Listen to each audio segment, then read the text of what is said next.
Hi, good to see you. Dr. Kate, Thanks for welcome, inviting me. welcome. Um, So happy to have you in India's Low Carb Conference, and you have a big fan following here, very big fan following.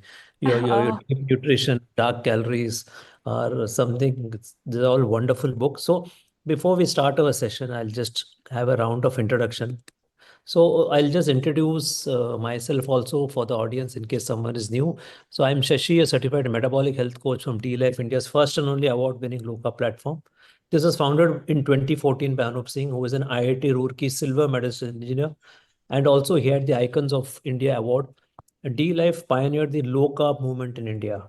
Anup's groundbreaking 100 grams per day max protocol of carbs back in 2012 made low carb possible for India for diabetes and obesity management, especially for vegetarians. So in 2020, he also launched the D-Life Diploma course, which is the only NSCD Government of India approved with the largest CPD of 144 hours. wow. So Group and I, of course, co-organized the first conference in 2023, second one in 2024, and this is the third one in 2025. So Can I just step away for 1 minute? I'm so sorry. My pet is going to be driving me crazy. She's climbing the walls, literally. I'm so sorry.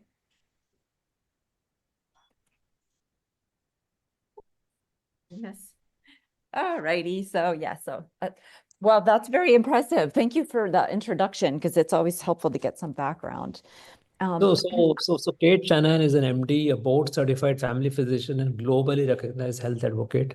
Since 2004, she has been standing up to the corrupt health authorities who are promoting processed ingredients, especially the toxic seed oils, the hateful eight. Dr. Cate works have informed academics, nutrition leaders, world-renowned MDs, as well as the paleo, primal, low-carb, keto, carnivore, anti-aging, and functional medicine movement. Thanks to the massive publicity around LA Lakers pro nutrition program, she created deep nutrition inspired by the generation of nutrition within the leaders. So our book is very, very popular. And we know that, the book also mentions the avoidance of seed oil and consumption of superfood like bone broth, live culture ferments, organ meats, traditional fats, oils, and activated whole grains and seeds. These principles are about transformative health to millions, including professional athletes who are all well known. And as a family physician, Dr. Cate has personally worked 1:1 with thousands of patients to improve energy metabolism, reduce fatigue, cellular inflammation, organ dysfunction. With the subsequent book, she has now authored the most extensive body of research showing the Eightful Eight seed oils and processed ingredients that are causing obesity, inflammation, cancers, dementia, mental illness, and the host of other illness, especially even childhood obesity. So welcome, Dr. Cate. We are going to discuss the toxic effects of seed oils, and most importantly, the term which you coined, the hateful eight. Thank you so much for inviting me to be here with your meeting today. It's a great opportunity, and I'm excited to help. So I'll ask with the question, what are the three fundamental factors that makes it impossible for an oil to be truly healthy? So yeah, there's a bunch of things we have to think about to decide, right? Because when we're talking about saying a food is toxic, which we are when we're talking about these seed oils, it's a big deal, right? We can't just throw out the terms. We have to understand what's going on. And so my research has focused on identifying, what is the problem with the oils that have now flooded our food supply. And there are three things that pertain to this discussion. And the most important is really the refining, because any oil, even olive oil, cannot be truly healthy if it's refined. And that is one thing that kind of took me a while to understand, because you cannot find in the medical literature any information about the oil refining.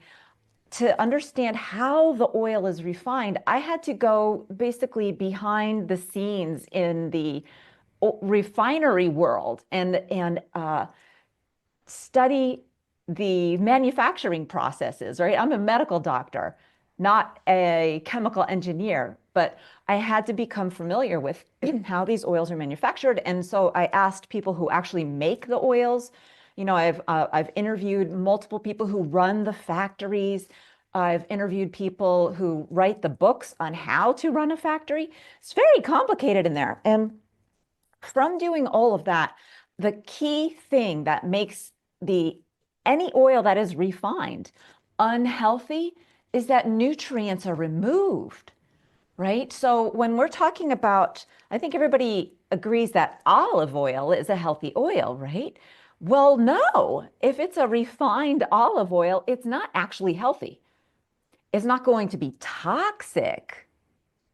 So then the next question is, what is the difference between a refined oil that is toxic and a refined oil that is healthy, right? So that has to do with the second factor, and that is the chemical composition.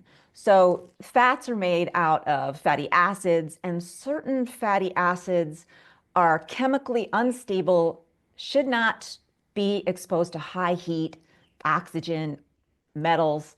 They're very fragile. They can't even be exposed to light, right? So if the oil seed contains a lot of these fatty acids that are fragile and it gets refined, there's no way it's going to survive the intense heat and destructive properties of the refining, because refining is complicated. So what happens when we refine, say, like soy oil or corn oil, I believe those are both pretty common now in India, is that the seed is heated, then it's pressurized.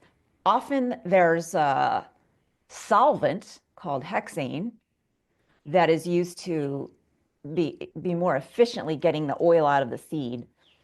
And the crude oil is not edible, right? The oil that you press from soy or corn, as you squeeze it out, you can't eat that stuff. It's a thick, brown, vile-looking, disgusting smelling, acrid, would burn your nose. So that's why the refining is necessary. But when we're talking about oils, the seeds that have these unsaturated fatty acids that are so fragile, that refining is going to break up the fatty acid, and breaking up natural molecules generates toxins. So the toxins in the oils that are problematic, that I call the hateful eight, those toxins are not added in the factory. They're not intentionally added. Even that hexane that gets added, that's not the main problem, because most of the hexane can easily be removed. It can be evaporated out. It's a gas. There's almost none left. And it's important to understand that we're not adding chemicals in the factory. It's that the chemicals that were in the oil seed are breaking down. And why is that important to understand? Because they're going to continue to break down after they leave the factory. So you cannot test these bottles of soy oil or corn oil as they leave the factory and expect to see the amount of toxicity you're going to get when you are eating foods cooked in these oils, because it's not there yet, right? What I mean is, as these oils leave the factory, they already contain trace amounts of very serious toxins, not the hexane, but aldehydes and other breakdown products of the fatty acids. And then just over time, that's going to multiply. So by the time that, when it leaves the factory, it's only maybe parts per billion of different toxins. But by the time you open it, there's many more, maybe 10 times as much. By the time you cook with it, during the cooking, you can create maybe 1,000 times the concentration of toxin. And that's the problem. That's why we have to understand that these oils are not toxic because of just what happens in the factory. That's part of it. Removing the nutrients, starting the breakdown process of the fatty acids, that's part of it. But the other part of it is that it keeps going, keeps creating new toxins, because those bottles of soy oil are unlike anything else in our food supply because they are breeding new toxins. And we cannot cook with that without generating more toxins. And if we cook, say, for example, 30 minutes in our house, we want to do some fried chicken. You know, we put a bunch of oil in the pan, put some chicken in there with some batter on it, get the batter crispy. 15 minutes one side, cooks it, flip it over another 15 minutes. In that half an hour, we are making that chicken as toxic as cigarette smoke. So that it's equivalent to smoking a couple of cigarettes, maybe even a whole pack. Depends how much breading you put on there and how much gets absorbed, right? So that's crazy. You don't want to be cooking up cigarette chicken. You want to have delicious, crispy fried chicken, right? With no toxins in it. So that's the second one. So we've talked about the fact that it's refined. You can't come out of a factory with a refinery with a healthy oil because you've removed the stabilizing factors, you've removed the nutrients. We've talked about the chemical makeup. The polyunsaturated oils are not able to withstand all that heating, and you should not cook with refined polyunsaturated oils. And the last factor is a little different. It has to do with the breeding.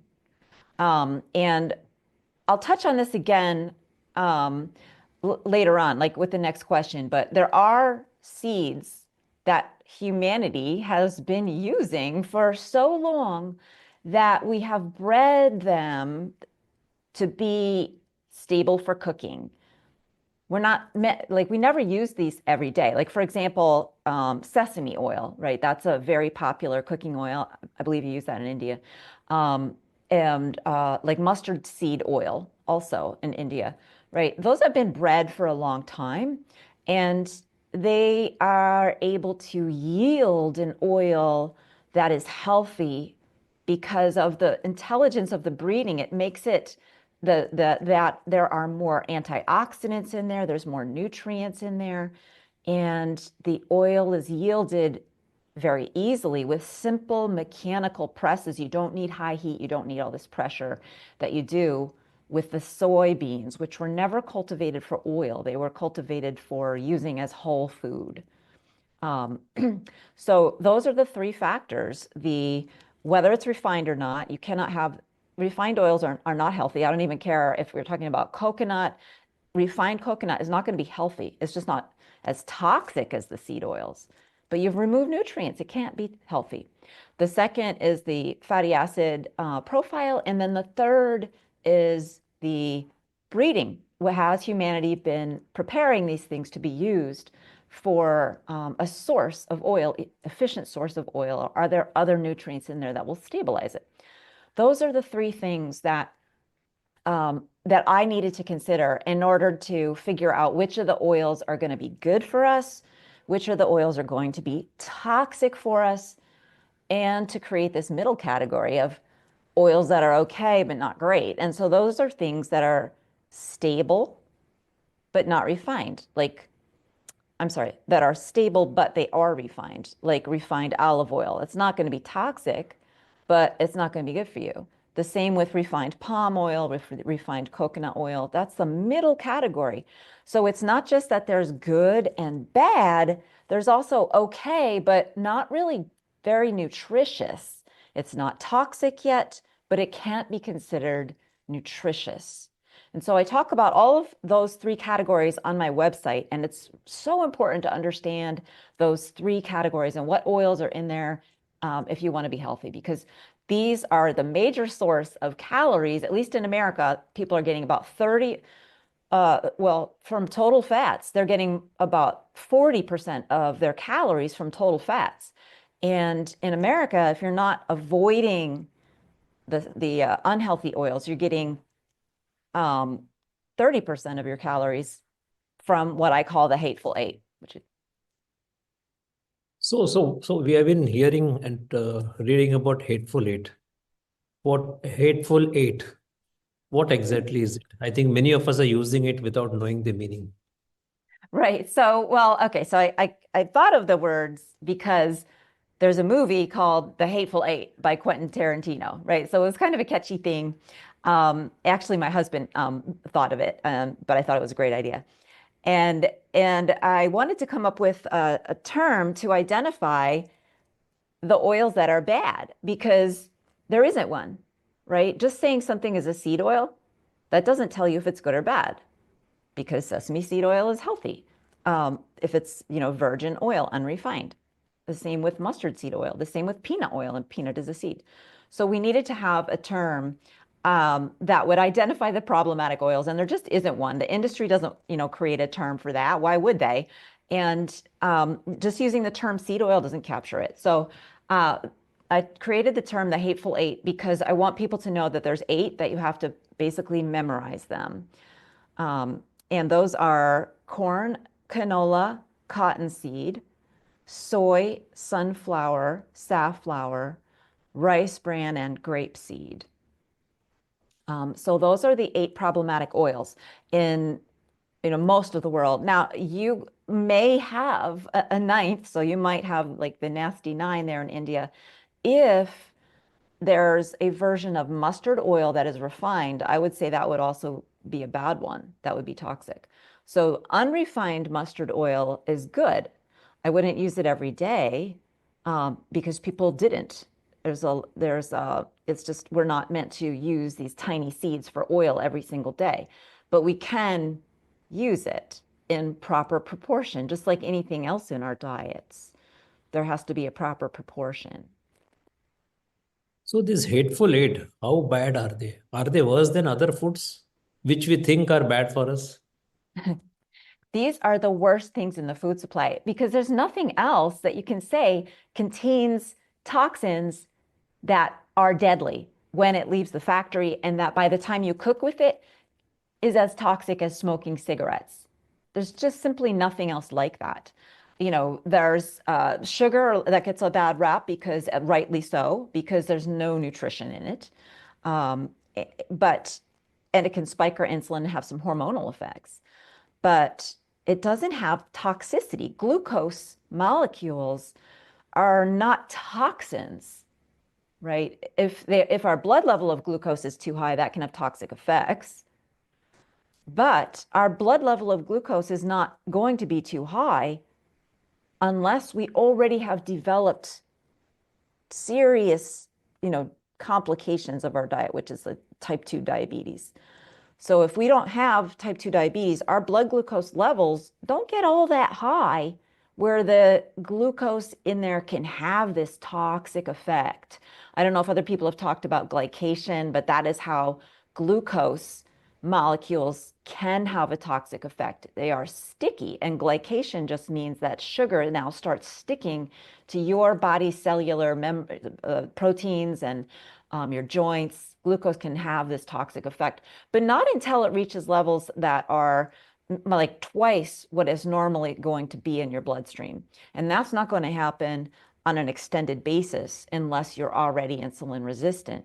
And my research strongly suggests that we become insulin resistant because of the Hateful Eight, right? So I know that folks in India have looked at when did insulin resistance and diabetes start, and pretty much when the corn oil arrived and the soy oil arrived, right? So folks in India were eating a good amount of carbohydrates. They had been eating rice for a long time. They've been eating beans, high carb foods, but there wasn't the type 2 diabetes, not until the seed oils came.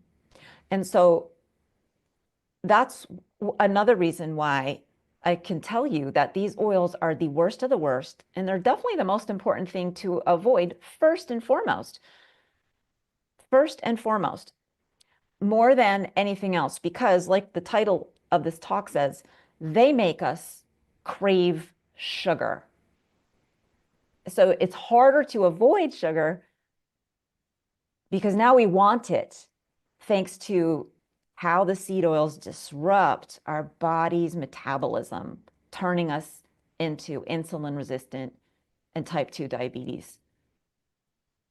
So what you are telling is these oils, they are so toxic in a different way. So they make us crave more sugar. They make us insulin resistant. And probably that is the start of diabetes.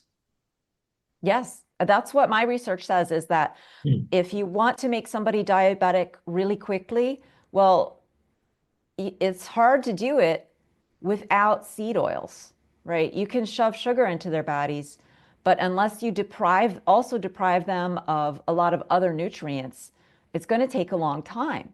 But if you start shoving seed oils down there with the sugar, then that happens in an accelerated rate. And in fact, you can make, in animal studies, they've shown that you can make animals diabetic without sugar. You can just give them the seed oils and then they quickly become diabetic without adding any extra sugar or That very little carbohydrate. I think this is very horrible. And how we all know that all these oils are prevalent, Do they come hidden in the food? How prevalent are they in our food supply? Are they hidden so that we may not know? How is it? So when you go to a restaurant, they are absolutely hidden because you have no way of knowing what they've made in the restaurant. And even if you ask, a lot of times the people serving you the food, they have no idea what's in there. So it can be very, very difficult to find out. And when I was working with the Los Angeles Lakers for 6 years, one of my most time-consuming jobs was trying to find out what foods at the hotels they were staying at were safe, that were seed oil free. And I discovered that very, very few, even at these very fancy, expensive five-star restaurants where the teams were staying, many hotels had like only 2 or 3 things on the menu that did not contain large amounts of seed oils. So they are hidden, but they're also they're also in a lot of processed foods that you buy that you might think are healthy. And are they really hidden there? I mean, they do put it on the ingredients list, but you have to turn it around and there's like 50, 50, 60 things you have to read through. The lettering is tiny. So if you have bad vision, yes, they're hidden. So do this seed oil and carbohydrate, especially the refined carbohydrate, if taken together, they drive a lot of oxidative stress. How is it? Yeah, so all by themselves, the seed oils promote oxidative stress because the toxins that are in the foods cooked with these oils, each one of them promotes this state of cellular imbalance that we call oxidative stress. That's what a lot of toxins are bad for us because they cause oxidative stress. So it's important maybe to understand a little bit about what is oxidative stress. That is the thing that kills us. So oxidative stress comes from oxygen reactions. That's why it sounds like oxygen. And there's all kinds of reactions with oxygen, in our world that we're more familiar with, like burning, right? Just a forest fire, that's a huge problem of oxidation that converts trees that are not toxic into smoke that is toxic. You see, so oxidation creates toxins, and then those toxins turn around and cause stress in our bodies. They cause damage in our bodies. And so when we're suffering from damage caused by toxins, that's called oxidative stress. That's just one way to put it. Another way to think about it is rusting is an oxidation reaction. So when you have a car that's getting rusty, that's oxygen reacting with the iron. And the same kind of oxygen reactions that change chemicals from something good to something bad in the outside world also change our cell membranes from functional to dysfunctional inside our bodies. They damage our mitochondria, which are where our cells produce energy. They destroy our enzymes, which is how our bodies respond to insulin. And they can even destroy insulin hormone receptors or any hormone receptors. So oxidative stress opens us up to every single disease. Oxidative stress is basically the main cause of human disease and suffering. And the seed oils are the #1 cause of oxidative stress in our diets today. And so the seed oils are #1, and #2 are the refined carbohydrates and sugars, because they don't contain any nutrition. And it turns out that our body can really fight off oxidative stress really well when we are well nourished, because we actually can make our own antioxidants to control oxygen. But when we're not well nourished, we can't. And because sugars are empty calories, no nutrition, and refined flours like the wheat flour, and some foods that are very low nutrient, like just eating way too much rice, those don't have enough nutrition for our bodies to be able to make the antioxidants we need to prevent the oxidative stress. So when you combine that with toxins that start oxidative stress, and you combine foods that cannot create antioxidants to stop oxidative stress, you create a population of people who are constantly suffering from oxidative stress somewhere in their body, here or there, and that causes disease. Oxidative stress causes inflammatory reactions to start that we cannot control. So oxidative stress drives asthma, it drives psoriasis on the skin, all kinds of skin problems, it drives gut bloating and autoimmune diseases, and it certainly drives insulin resistance. That's my research shows that it's the main driver of insulin resistance and the main driver of cancer, because it destroys our mitochondria, and cancer begins in the mitochondria. So it's just a unbelievably productive, it's unbelievably toxic for us. But the good side of that is that, like, so many things will improve in your life once you learn about the Hateful 8 oils and learn what to do so you don't end up eating them accidentally. So what is the real world implication of removal of seed oil? What if there's an ideal world and we remove seed oil? What will the benefits we will see? Yeah, if we could evaporate all the seed oils from the food supply today, we would see people having like no new diseases would be developing, right? Or very few, because I think seed oils probably create 80 to 90% of these chronic diseases. And then we would start to see people changing. We would see people who are not they're not craving sugars anymore as badly, right? We eliminate the seed oils, and then we also have to open up the floodgates for the healthy fats that people used to eat. And so here in America, we did a lot of beef fat called tallow. I know you didn't do that over there in India, but you did a lot of ghee, right? The butter derivative, probably coconut oil in some places, possibly palm oil in some places, all unrefined. When we stop the unhealthy fats and we allow these healthy fats into our diet, we can pretty much end the kind of hunger that makes us want to snack all the time and overeat. So we would end most overeating, right? Suddenly people would not be so insatiably hungry anymore, and they wouldn't be snacking. They wouldn't be overeating so much, right? A lot of our food addictions would start to disappear, because when our brain is damaged by insulin, our brain is actually damaged by insulin resistance. Our brain is wired to think sugar is the only kind of food that we need. Like every time we eat, we need to have sugar. That's what insulin resistance does. That would change when we take away seed oils and give people healthy fats. We would also see very few new cancers developing. We would see people starting to lose weight without even trying. We would see autoimmune diseases reversing. We would see people wanting healthy foods instead of only craving junk all the time.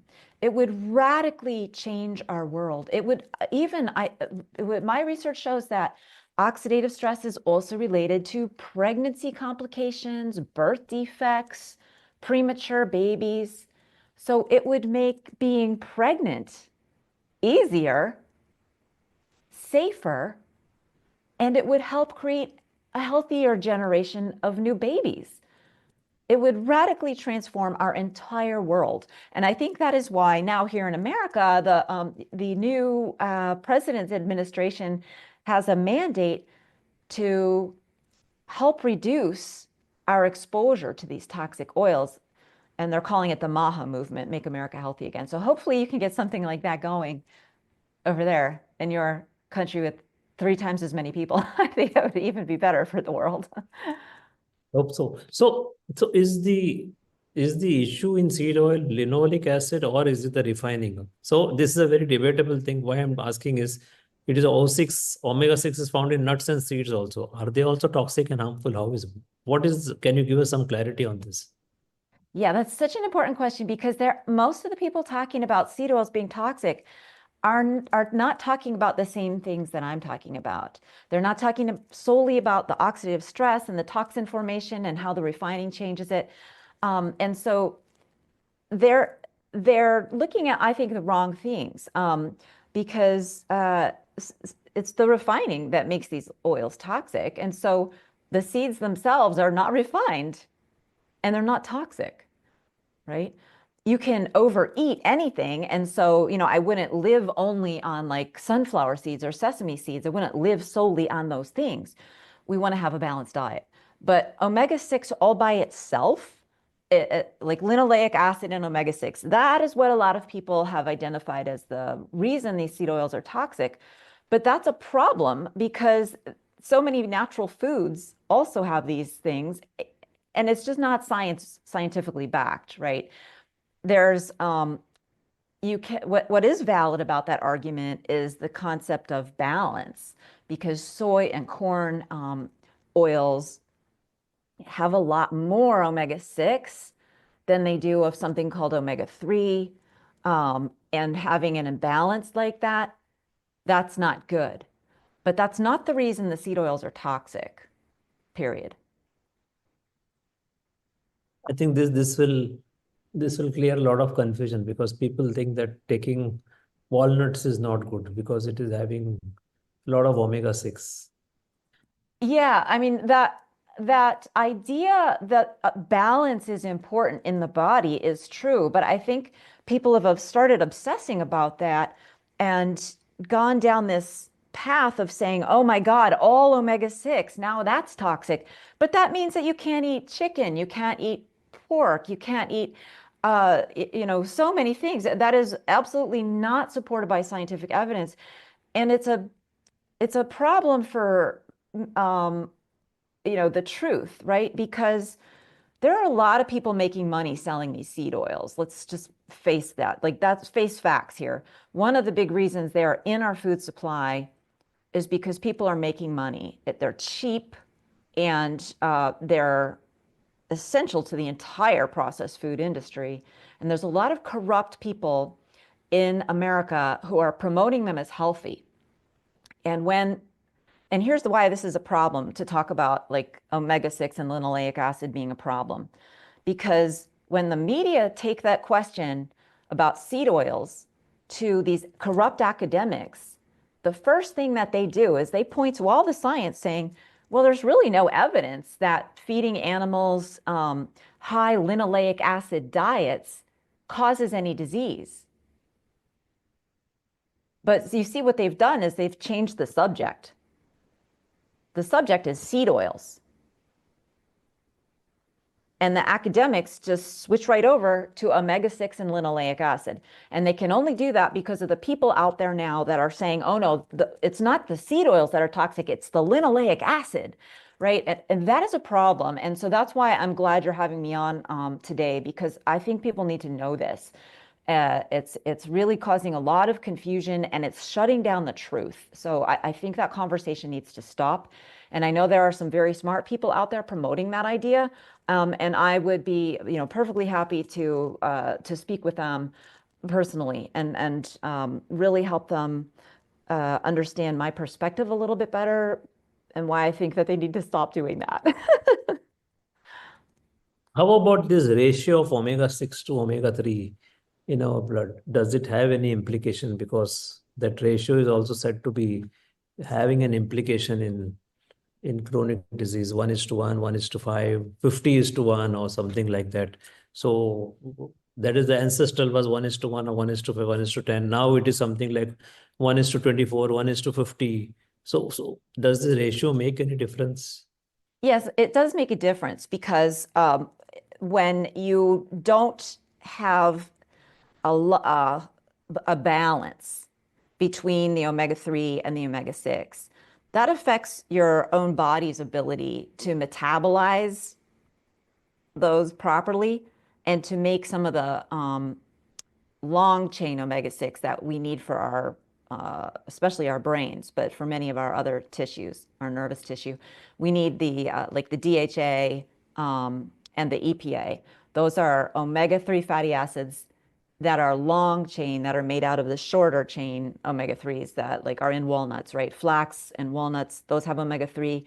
They don't have the kind of omega-3 that our brain needs and that our nervous system needs and that many of our body cells need. They have a kind that is too short. And that's okay when we have a more balanced diet because our body's enzymes can elongate those short ones and make them long, just like we need. But when there's an imbalance, that process doesn't go very well. And so we end up being maybe deficient, But I say maybe because we don't know exactly the ratio that makes us deficient. Is it 1:5? Is it 1:20? We don't know. And we don't know because the answer depends entirely on that person's ability to handle oxidative stress. And that's that's where my research comes in to help answer a lot of these questions. We have to consider oxidative stress. And so if you have a diet that has a lot of oxidative stress, you might need a 1:2, 1:1 ratio. But if you have an otherwise very healthy diet, you might be fine with a 1:5, 1:10 ratio. We don't know because these studies haven't been done. And I'm not saying they need to be done. I'm saying, we should avoid the hateful eight and then we're going to be healthier. We don't need a lot of research to know intuitively that when we stop eating toxic things, we're going to be healthier. Like we have research to support all of that. I don't think we need additional research, but a lot of people do. A lot of people just love saying, oh, we need studies for this and studies for that. And, fine, that would be very interesting. I'm not going to stop that process. In India, we use refined sunflower oil, refined safflower oil, rice bran oil, maybe a bit of soybean oil, and then the traditional oils are there. So traditional oils are there in both the form, in cold pressed as well as refined. Now, what are traditional oils? They are coconut oil, sesame oil, peanut oil, and mustard oil. So they are both in refined form as well as cold pressed form. And of course, ghee and butter are there because still that fear exists on that cholesterol part or saturated fat part. So people tend to use more of refined oils and these oils. So would you say that cold pressed peanut oil is better than refined peanut oil? So let's talk about the words cold pressed. In this country, that does not mean unrefined. So the term that we need to use is virgin. That means the oil was edible the minute it came out of the seed, whatever they did, which is usually a cold temperature technique. But technically, cold pressing just means that there was some pressure, mechanical pressure involved, and that no heat was intentionally added. But the problem is when you add a lot of pressure, you increase the temperature accidentally. You can't unavoidably. And you can get very high temperatures that way too, that are also damaging. And so that even though an oil might be cold pressed, if its crude oil is toxic and not edible, that is not healthy.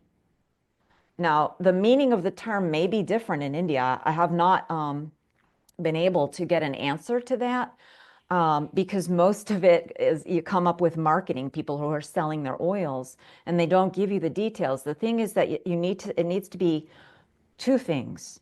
Cold pressed, if it says cold pressed, you need to see one more thing, unrefined. I'm not sure you're going to see the term virgin anywhere except for on olive oil, even here. So if it's cold pressed, it has to be unrefined. And that means it's going to be very expensive, right? That's another way you can tell. So how do the common man really know in India? I think we need to find out something on, because we know only as cold pressed, and maybe they put it in a small expeller or a small machine on one side and get the oil on other side. They don't add any chemical, and many of them are done manually also. Maybe electric current is used, but that is how they use. So Yes, that would be fine. Unfortunately, there is no if there is no requirement for the label to say that this was refined or not, then I would just assume it was refined because it's much more expensive to use unrefined, much more expensive. So until there's a requirement, what business, what kind of company would volunteer to spend more money doing something they don't have to do that 95% of their customers do not appreciate? So we would have to increase awareness, which is what you're doing here today. And then maybe with the awareness, then the regulations might change. When you buy the oil on the shelf, when you're not buying a processed food, you have to assume that I would recommend assuming that it is, unhealthy, unrefined. I mean, that it is unhealthy and refined. But if you're just buying the bottle, usually the bottle will say unrefined or not. And another thing you can do is just taste it. If it has a strong, bold flavor of sesame or mustard or peanut, then or coconut, right? Or palm, if it has a strong, bold flavor, then that's probably unrefined. Also, it's going to be the more expensive bottle, right? yeah, that So, is the case. Whatever cold press is sold here, they are generally unrefined because they have very strong flavor. I mean, as soon as it comes out, they just bottle it and sell it. So and they are expensive, 2 to 3 times higher priced than the refined ones. So and right. they have very strong natural flavor. I think Yes. probably they are. I assume that they are cold press unrefined oil. Those strong flavors indicate antioxidants and vitamins and minerals and nutrients that build your brain, that make your body strong, that make your nervous system work properly, that make your immune system work better. So some people see those strong flavors as a negative, but because it makes it like your food might become overpowered by the flavor. But you just want to match the flavor to whatever you're making. That's all. Right. So if you just want to be smart about it, like if something tastes good with peanuts, then you can use peanut oil. If something tastes good with, coconut, then you can use the unrefined coconut oil. It's not like a one cooking oil you can use for everything anymore. That's what you lose. So can I display your chart, the one you posted in social media of the Hateful Eight? Yeah, actually, I can display it if you want. Yeah, Do you yeah, have the I one with the wanted to green explain background? this. Oh, yeah, that's one. That's a really good one. Yeah, so this is my list of good fats and bad. So the good fats are in green, and you can see the ones where I've listed that they are all purpose versus caution with heat, right? Because some of them are still unstable and shouldn't be cooked with, right? So all purpose is olive oil, avocado oil, peanut oil. And by the way, these are the unrefined ones, right? Because you don't get onto this good fat category unless you are unrefined. So you can read that. But the ones that you want to be a little bit careful with the heat, even though sesame oil, you want to use it for stir fry, but stir fry is very quick, right? Stir fry is just like a minute or two. It doesn't stay there for a long time. And I personally will mix sesame oil with either peanut oil to help make it more stable with the all-purpose oils, or avocado, or I'm sorry, or coconut oil to help make the sesame more stable, right? Um, And then, so we talked about the Hateful Eight. That's under the don't eat bad fats category. And those are on the left, starting with the soy oil. And then there's some other similar terms of, hydrogenated oil. And, this must be an older version because it also has refined palm. So palm oil is now in the middle category. So we have to get the newer version over to you. Yeah. Or wherever this was. Social media doesn't update, but my website updates. So it's on my website. Yeah, refined palm used to contain more toxins than it does. They actually improved the process. So refined palm now, at least in America, is under my yellow category. Okay, but not great. There with the refined peanut, refined avocado, refined coconut. I also I think have in my yeah. that puts things in a little perspective, because in India we do use refined palm oil. But we call it as refined bleach deodorized, RBD oil. For all the snack makers, they use this. Yes. So that's good that you're not familiar with that term, RBD. I haven't been using that this whole time, but that's actually what I'm talking about, because refining in a factory with these Hateful Eight oils, it always involves all those processes, the bleaching and the deodorizing, plus more like worse things like de-waxing and washing and all kinds of stuff like that makes it, removes nutrients. Thank you. Thanks, Kate. And I think we had a very good discussion. And I think seed oil is a very important topic for India. And as you believe that seed oil is the one which drives all the chronic diseases. And I think if we eliminate these and use some of those unrefined traditional oil, it'll always be good. So thank you very much. And I'll invite Anup Singh. Anup, please get Anup on stage. So as a vote of thanks. Yeah, thank you. Thank you, Dr. Kate, for joining us. And it was a pleasure, listening to you. You made a very valid point, when you said about cold press does not mean unrefined, point number one. And if anybody has, been near even a mini scale expeller, if you touch the cake that comes out, it's pretty hot. It's pretty hot and you cannot touch it with your hand. So that's an excellent point. And thank you. Thank you for coming.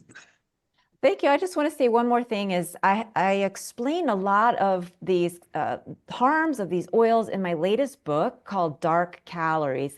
And I believe your previous guest, Dr. Lufkin, he actually very kindly gave me a great endorsement on social media about it because he read that book. And so it's influencing a lot of doctors now. And I think if anybody wants to understand more about these oils, Dark Calories is it's the best resource I know of. It's why I wrote it, because we needed that. The world needs it. Before we leave, one question, Kennedy Jr. has been making a lot of noise against seed oils. I don't know. I'm not following US politics, but in case he makes it to the position that is due to him, do you think the industry will not be able to corrupt him also? Well, so yes, he has actually been confirmed. So that's great news. Just yesterday, it was like finalized. Yeah. So everybody in the movement, Make America Healthy Again, is very excited about that. Now, will he be corrupted? I don't think he's corruptible. That's why I like him. But I think he might be misled, right? I think he is very easy to be surrounded by people who are corrupted and believe what they're saying, right? Like if they're very close to you, if you're friends with them. So that could be a problem. And I see that as a big threat, because there are so many people who have helped him to get elected, and some of them may not have their hearts in the right place. Thank you. Thank you, Dr. Kate. And we'll interact again maybe in future. And we'll I would invite love that. and maybe a more detailed one, and maybe sometime we can meet physically also. Thank you very much. Thank you guys very much too. Thanks for doing this.